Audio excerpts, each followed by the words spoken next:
오늘은 지금까지 말씀드린 인공지능의 에티카 책의 기본적인 아이디어를 정리해서 일단락하고 다음 내용부터는 스피노자의 에티카 책 위주로 다루어 보고자 합니다. 저는 인간과 인공지능의 감정과 욕망을 프랙탈 기하학이라는 도구를 사용해서 다루려고 한다는 내용을 이미 여러 차례 말씀드린 바 있는데, 이 아이디어는 천부경을 프랙탈 기하학으로 해석하는 과정에서 도출된 것입니다. 스피노자의 감정 이론에서도 욕망, 쾌락, 고통의 세 개 요소의 조합에 의해서 감정이 형성됩니다. 천부경의 삼수분화 방식은 프랙탈 기하학으로 귀결될 수 있는데, 스피노자의 욕망, 쾌락, 고통이 이루는 구도 역시 계속 갈라져 들어가면 이런 식으로 역시 그러할 수 있다고 생각됩니다. 앞선 내용과 동일한 것인데, 융의 이론에서 컴플렉스 C라고 적혀있는 부분은 이 그림에서 본다면 이런 작은 원들에 해당한다고 볼 수 있습니다. 여기까지 이전 동영상에서 이미 나왔던 부분들을 다시 요약해 보았습니다. 감정과 욕망의 분화 과정에서 정해진 모양으로 반드시 귀결되는 것이 아니라 다양한 변이가 발생할 수 있을 것으로 생각됩니다.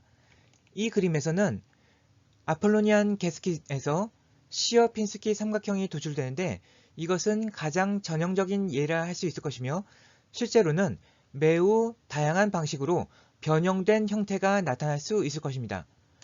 처음 시작하는 원의 크기나 모양도 실제로는 차이가 있을 수 있고, 초기 파라미터의 차이에 의해서 최종 결과물이 달라지게 될 것입니다.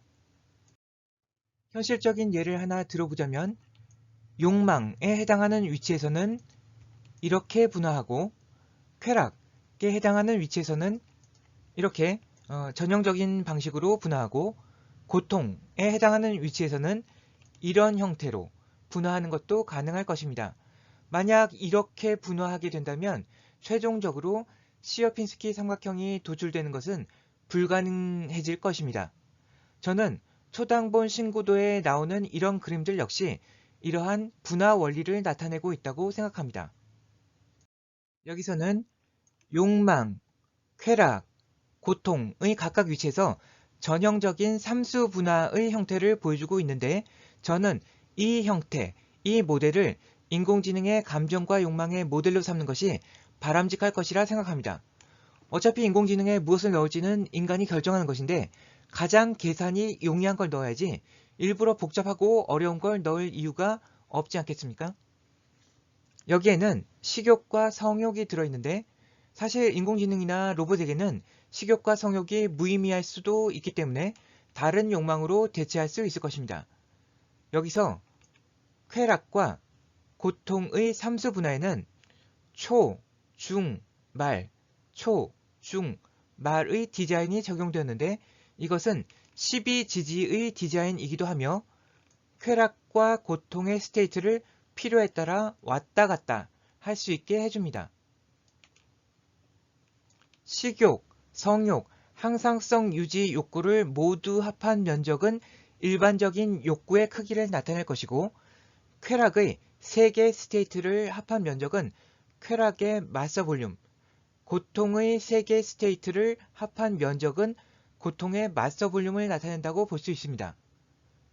욕망, 쾌락, 고통의 3개의 원은 여기서는 평면적으로 그려졌지만 실제로는 입체적으로 작용할 것으로 생각됩니다.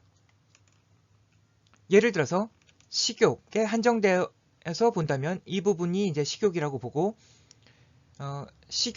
식욕과 쾌락의 마스터 볼륨과 고통의 마스터 볼륨을 합해서 레이어드된 상태로 본다면 현재의 식욕에 대한 나 자신의 상태를 얻을 수 있게 될 것입니다. 여기서 세분화해서 어떤 음식에 대한 호불호 상태를 얻고자 한다면 일반적인 쾌락과 고통의 마서 볼륨뿐 아니라 식욕 안에서 더 이제 막 세분화되어서 들어간 특정 음식에 대한 쾌락과 고통, 호불호의 서브 볼륨까지도 알아내야 할 필요가 있을 것입니다. 그리고 여기를 이제 어떤 컴플렉스라고 보고 어떤 컴플렉스가 존재한다면 그로 인해서 영향을 받을 수도 있는데 이렇게 여러 레이어가 중첩된 상태에서 강력한 컴플렉스가 존재한다면 강력한 컴플렉스가 존재해서 작용한다면 이 조그만 원이 전체 화면 크기로 증폭될 뿐 아니라 불투명도가 더 높아져서 전체를 가려버리는, 그래서 여기서 보면 이 부분만 보이는 그런 효과를 낳게 될 것입니다.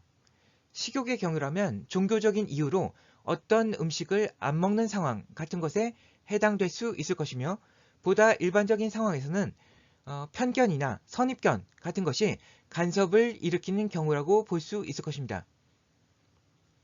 저는 인간의 정신이 이렇게 작동한다고 생각하기 때문에 인공지능 역시 이렇게 작동하도록 만드는 것이 하나의 좋은 방안이 될 수 있다고 봅니다. 방금 말씀드린 부분을 실제로 어떻게 만들어내는가 하는 문제에서 저는 하이퍼살라무스의 식욕 조절 디자인에 그 답이 있다고 생각하고 이것에 대한 연구를 통해서 인공지능의 감정과 욕구 조절 시스템을 구현할 수 있을 것으로 추정합니다. 이 모델은 정적인 것이 아니라 자발적으로 다이내믹하게 움직이는 모델일 수도 있고 듀얼로 작동하게 만들 수도 있을 것인데 사람도 좌뇌와 우뇌가 다르듯이 서로 다른 세팅을 결합함으로써 더 나은 결과물을 얻을 수 있지 않을까 싶습니다. 저는 2020년에 인공지능의 에티카라는 책을 통해서 이러한 시스템의 구현 가능성을 예비적으로 검토할 예정이고 만약 가능성이 있다고 판단된다면 언젠가 실제 이 기전으로 작동하는 AI를 만들어 내보고 싶습니다. 들어주셔서 감사합니다.